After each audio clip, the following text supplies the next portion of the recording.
आगे बढ़ते हैं। देखिए, बाबा बागेश्वर लगातार हमलावर है, पहले भी रहते थे और अब एक बार फिर है। उनका साफ साफ कहना है कि सनातनी केवल अपने मंदिरों में ही जाए, गुरुद्वारे में जाए, कहीं और जाने की जरूरत नहीं है। लेकिन बाबा बागेश्वर ने देश की राजधानी दिल्ली से ये बयान दिया है, तो उनके इस बयान से कुछ मौलाना जरूर यहाँ पर अब बौखला गए हैं। उनकी बौखलाहट अब सामने आ रही है। मौलाना कह रहे हैं कि बाबा नफरत फैलाने का काम कर रहे हैं। क्या कह रहे हैं जान लीजिए। सनातन के गद्दारों को बागेश्वर ने वार करते हुए कहा है कि दूसरे पूजा स्थलों में जाना ठीक नहीं है। सनातनी हनुमान जी पर भरोसा रखे, बाबा बागेश्वर ने कहा है। पंडित धीरेन्द्र कृष्ण शास्त्री ने कहा है, हनुमान जी पर भरोसा रखे, तुमको कहीं हाथ जोड़ने की जरूरत नहीं है। पंडित धीरेन्द्र कृष्ण शास्त्री ने ये सीधे तौर पर सनातनियों को संदेश दिया है।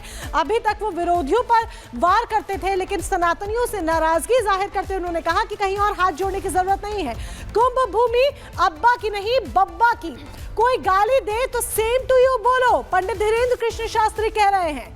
आगे वो कहते हैं कि अगर कोई भी तुमको कुछ कहता है, सेम टू यू कह दो, दूसरे पूजा स्थलों में मत जाओ, वहां जाना ठीक नहीं है। पंडित धीरेन्द्र कृष्ण शास्त्री ये कह रहे हैं। अक्सर वो विरोधियों को ललकारते हैं, सनातन विरोधियों को ललकारते हुए, चेतावनी देते हुए, धमकाते हुए, तीखी जुबान बोलते हुए दिखते हैं, लेकिन इस बार उन्होंने सनातनियों को ही ये संदेश दिया है।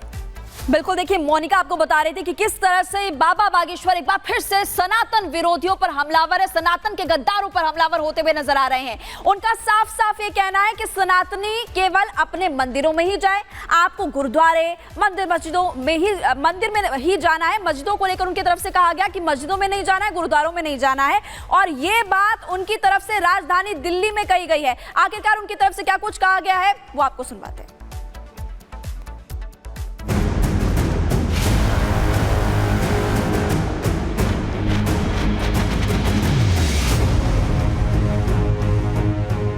बागेश्वर धाम के प्रमुख पंडित धीरेन्द्र शास्त्री का लक्ष्य है हिंदू राष्ट्र। मकसद है जाति का भेद मिटाकर सनातनियों को एकजुट करने का और प्रहार करने का सनातन विरोधियों पर। लेकिन बाबा बागेश्वर इस बात सनातनियों से ही नाराज हैं। वजह है कि कुछ लोग हिंदू धर्म को ना मानकर दूसरे धर्मों में आस्था रखते हैं। बाबा बागेश्वर कहते हैं कि मंदिर छोड़कर कहीं जाने की जरूरत नहीं है, कहीं भी दूसरी जगह हाथ जोड़ने की जरूरत नहीं है। विश्वास हनुमान जी महाराज और बालाजी महाराज पर रखो, सारे संकट दूर होंगे। मेरे पागलों, हम परेशान इसलिए हैं कि हम कपड़े बदलते हैं, मन नहीं बदलते। हम मकान बदलते हैं, मन नहीं बदलते। हम शहर बदलते हैं, मन नहीं बदलते। हम मित्र बदलते हैं, मन नहीं बदलते। हम मंदिर बदलते हैं, मन नहीं बदलते। और कुछ ठटरी के बड़े तो मंदिर छोड़कर मस्जिद में घुस जाते। हाँ, वो वहां पर भी हाथ जोड़ लेते हैं। भैया, मंदिर बदलने से तुम्हें कृपा नहीं होगी, मन बदलने से तुम्हारे ऊपर कृपा होगी। क्योंकि सर्वधर्म संभाव की देश की मूल आत्मा और हिंदू धर्म की अवधारणा है। इसीलिए जब बाबा बागेश्वर की तरफ से ये कहा जाता है कि सनातनी दूसरों की पूजा स्थलों में ना जाएं, तो उनके इस बयान की चर्चा भी होती है। कुछ लोग बाबा बागेश्वर के बयान को नफरत पैदा करने वाला बताते हैं। यहाँ हिंदुस्तान में हर आदमी को आज़ादी है, चाहे वो मंदिर जाए, चाहे वो मस्जिद जाए, चाहे वो गुरुद्वारा जाए, चाहे वो चर्च जाए। यहाँ का संविधान इतना अच्छा है, इतना खूबसूरत है कि हर आदमी को अपने मन से और अपने तन से किसी भी मज़हब पर अमल करने की इजाज़त देता है। लेकिन 2014 के बाद में जिस तरह से हिंदू धर्म गुरुओं के आंखों पर कंटोप लगा है और वो सीधा बीजेपी की लाइन लेना चाहते हैं, बीजेपी को आगे बढ़ाने की बात करना चाहते हैं, मैं समझता हूँ ये अच्छा नहीं है। ऐसा नहीं है कि पंडित धीरेन्द्र शास्त्री की तरफ से पहली बार इस तरह का बयान आया हो। वो अक्सर सनातन विरोधियों पर हमलावर रहते हैं, लेकिन इस बार उनके बयान की चर्चा कुछ ज्यादा ही हो रही है। संसार बदल जाए पर खुद को, तुम्हारा नियम तोड़ने के लिए पूरी दुनिया पीछे लग जाए पर तुमको अपना नियम नहीं तोड़ना है। दुनिया बदलने से पहले किसको बदलना है? और मन के हारे हार है, मन के जीते जीत। गौरतलब है कि प्रयागराज महाकुंभ में हनुमान कथा सुनाने के बाद बाबा बागेश्वर नई दिल्ली के लक्ष्मीबाई नगर में कथा करने पहुंचे थे, जहां उन्होंने सनातनियों को एकजुट का मंत्र दिया, हुंकार हिंदू राष्ट्र बनाने की और नेताओं पर भी तंज कसा। फिलहाल बाबा बागेश्वर के बयान पर घमासान मचा हुआ है।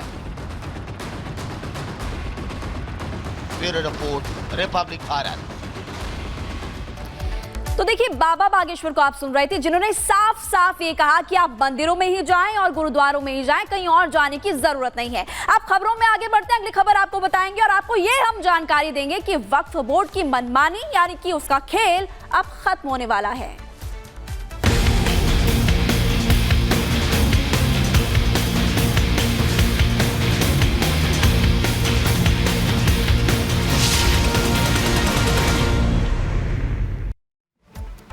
तो अब वक्फ बोर्ड के मनमानी वाले खेल का दी एंड होने वाला है। कैसे आए आपको ग्राफिक्स के जरिए बताते हैं, क्योंकि जो नया कानून है, क्योंकि बजट सत्र में से पेश किया जाना है संशोधन विधेयक को, जो कि तैयार हो गया है, जेपीसी की रिपोर्ट सौंप दी गई है। अब इस नए कानून से मनमानी रुकेगी ऐसा कहा जा रहा है। वक्फ किसी भी जमीन पर दावा नहीं कर पाएगा जब संशोधन विधेयक पास हो जाएगा। जमीन लेने से पहले सत्यापन कराना होगा। जिन जमीनों पर विवाद है उनका फिर से जिलाधिकारी को संपत्ति की जानकारी देनी होगी। 1995 के सेक्शन 40 को हटाया जाएगा। ये पॉइंटर्स हैं। सेक्शन 40 वक्फों को मनमानी शक्तियां देता है, लेकिन इसको अब हटाने की बात हो रही है। वक्फ बोर्ड में महिलाओं की भागीदारी जरूरी होगी, पहले नहीं होती थी। मुस्लिमों के साथ साथ गैर मुस्लिमों का प्रतिनिधित्व भी होगा।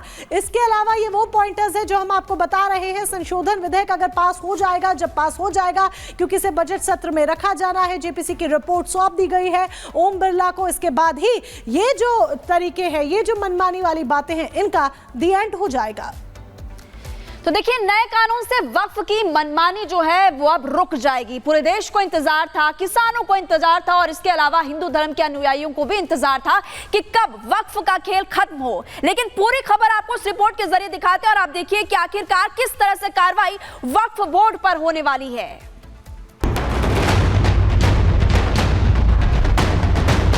I want to know, मैं ये जानना चाहता हूं फिर हिंदुस्तान में वक्फ बोर्ड क्या कर रहा है। जो जमीन खाली दिखती है उस पर अपना दावा करने वाला वक्फ बोर्ड, उसके दी एंड का अब वक्त नजदीक आ गया है। वक्फ के कब्जाधारियों का गेम खत्म होने वाला है। कल संसद के बजट सत्र के साथ, क्योंकि जेपीसी ने अपनी file report Lok Sabha speaker Om Birla को सौंप दी है, सोमवार को इसे संसद में रखा जाएगा। ज्वाइंट पार्लियामेंट्री कमेटी यानी कि जेपीसी के अध्यक्ष जगदम्बिका पाल इस रिपोर्ट को लोकसभा के पटल पर रखेंगे। जेपीसी की यह रिपोर्ट हिंदी और अंग्रेजी भाषा में लोकसभा में पेश की जाएगी। संयुक्त समिति के सामने दिए गए सबूतों का रिकॉर्ड भी सदन के पटल पर रखा जाएगा। आपको बता दें कि जेपीसी ने वक्फ विधेयक 1995 के 14 क्लॉज और सेक्शन में 25 संशोधनों के साथ नए ड्राफ्ट को मंजूरी दी है। जो सरकार का एक प्रपोज अमेंडमेंट है लाने का, कि जिससे एक बेहतरी हो, जो वक्फ प्रॉपर्टी होती है उसका फ़ायदा गरीब, पसमानदा, ख़वातीन, आम मुस्लिम्स को मिल सके, उनके एजुकेशन के लिए, उनके हेल्थ के लिए, तो उस दिशा में हम काम कर रहे हैं। 34 बैठकें 107 घंटे चर्चा करने के बाद जेपीसी के सदस्यों ने फाइल रिपोर्ट तैयार की है, लेकिन बावजूद इसके विपक्षी सांसद रिपोर्ट से खुश नहीं। जेपीसी की आखिरी बैठक जब 27 जनवरी को हुई थी, तब जेपीसी की बैठक में भारी बवाल देखने को मिला था और बहुत उम्मीद है कि सोमवार को जब जेपीसी की रिपोर्ट सदन के पटल पर रखी जाएगी, तब भी हंगामा जोरदार होगा। लेकिन सवाल यही है कि आखिर वक्फ के सुधार से डर क्यों है?